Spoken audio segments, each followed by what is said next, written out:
Thank you Ahmad. असल में इसको हमें वक्फ बोर्ड, ये जो अमेंडमेंट बिल है, इस पे जाने से पहले मैं समझता हूँ कि थोड़ा सा हमें इसका बैकग्राउंड मालूम होना चाहिए। आप ये देखें कि जब से मोदी गवर्नमेंट आई है और जब से लेकर अब तक जो स्टेट स्पॉन्सर्ड टेररिज्म कह लें या बल्कि परसिक्यूशन कह लें, इसमें इजाफा रोज बरोज होता चला जा रहा है। और हुकूमती सतह के ऊपर ऐसे कवानीन मुतारिफ करवाए जा रहे हैं और ऐसी लेजिस्लेशंस की जा रही हैं कि जिनकी वजह से इंडिया में मौजूद जो खास तौर पे जो मजहबी अकलियतें हैं और फिर खास तौर पे एक बड़ी करोड़ों की तादाद में जो मुसलमान हैं, उनका जो हकूक है, उनको मुसलसल पामाल किया जा रहा है।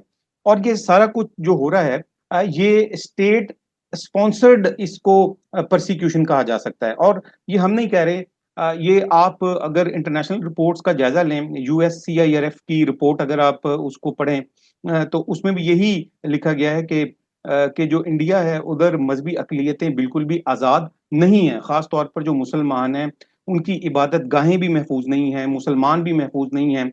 और मुसलमानों को जबरी तौर पर उनका मजहब तब्दील करवाया जा रहा है, उनको मुसलमान से हिंदू बनाया जा रहा है।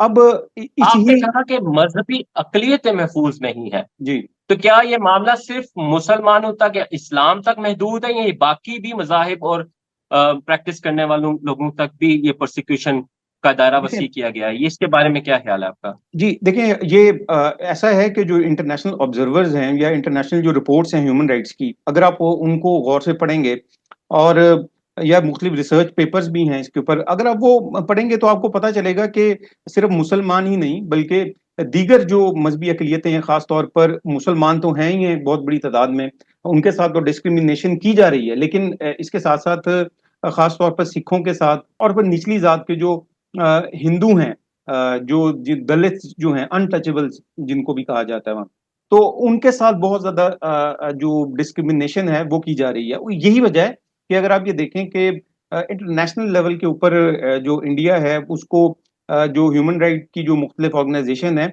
उनकी तरफ से बहुत ज्यादा उनको निशाना बनाया जाता है आए रोज। और ये इसके और मैंने आपको जैसे बताया यूएससीआईआरएफ की जो रिपोर्ट है उसको अगर आप देखें और उनके जो चेयर हैं, जो प्रेसिडेंट हैं इस वक्त, उनको भी अगर आप कमेंट्स पढ़ें तो आपको पता चलेगा कि उन्होंने बहुत शदीद तनकीद की है इंडिया के ऊपर, उसकी इंडिया की सूरत हाल के ऊपर। और खास तौर पर वहां पर इस वक्त जो सिखों के साथ प्रोसिक्यूशन की जा रही है, जुल्म और ज्यादती किया जा रहा है, तो यही हम आगे आते हैं तो इसी का ही तसलसल है। और ये जब से मोदी गवर्नमेंट आई है, ये उस वक्त से इसका इजाफा हुआ है।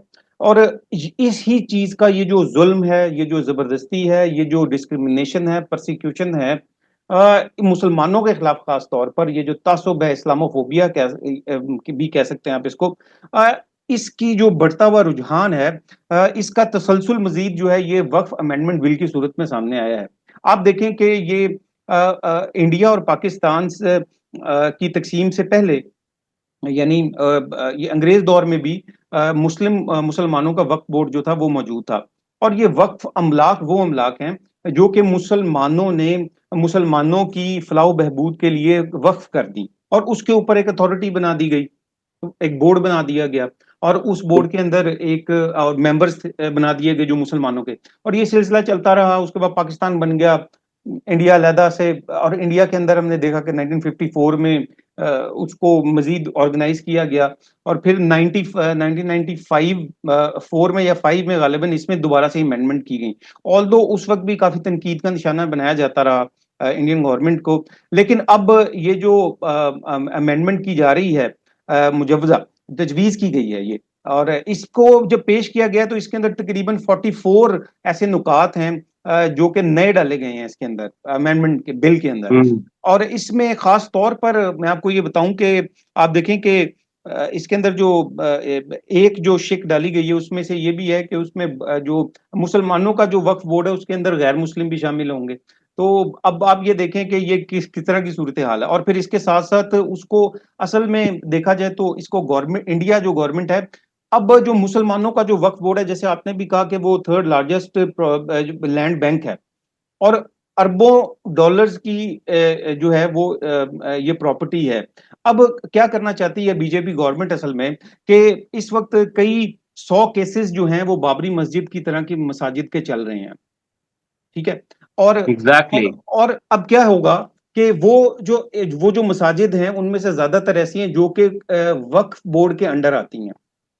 अब वहां पर जो हिंदू इंतहा पसंद मुतशद्दिद हैं, जितनी भी जमातें हैं, वो बीजेपी बजाते खुद भी है, और इसके अलावा दीगर और जो जमातें हैं, बजरंग दल है और इस तरह की कई और है, वहां पर तो एक भरमार है जी, शिद्दत पसंद और मुतशद्दिद जो जमातें हैं उनकी। तो अब क्या होगा कि जब वक्फ इस अमेंडमेंट बिल को अगर ये पास कर दिया जाता है तो उनके लिए बड़ा आसान हो जाएगा, जिनके केसेस चल रहे हैं मसाजिद के, और हिंदू वहां पे कह रहे हैं कि इसकी जगह पे मंदिर तामीर कर दिया जाए, तो कितना आसान हो जाएगा।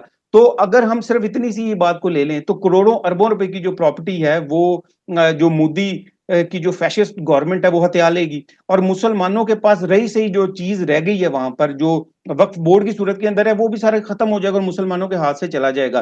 तो इससे एक तीर से कई शिकार मोदी गवर्नमेंट करना चाह रही है, कि वो क्या करना चाह रही है कि वो मुसलमानों की जो वक्फ अमलाक है उनके ऊपर भी कब्जा करना चाह रही है, और दीगर जो मसाजिद और दीगर मुसलमानों की जो मुकद्दस मकामात हैं जिनके केसेस चल रहे हैं, जिनके बारे में हिंदू जो मुतशद्दिद जो तंजीमें, उनका ख्याल ये है कि यहाँ पर मंदिर तामीर किए जाएंगे गिरा के, तो उनके लिए वो तामीर करना भी बहुत आसान हो जाएगा। तो ये जो सिलसिला है ये रोज बरोज बढ़ता चला जा रहा है।